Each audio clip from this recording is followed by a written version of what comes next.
Escape sequence in Java.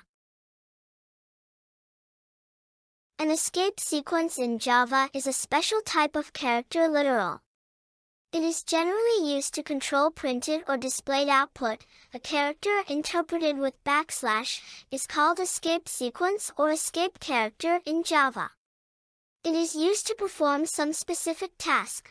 /B is for backspace, /T is for horizontal tab, /N is for line feed, new line, /F is for form feed, double slash is for single slash, /UHHH is for Unicode character. Example 1, the code will print, good morning, students, easy, single asterisk, 2 asterisk, 3 asterisk.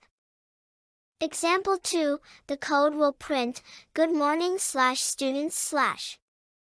Key points to remember: escape sequences are used within string literals or char literals to represent special types of characters that are not easily typed into a string directly.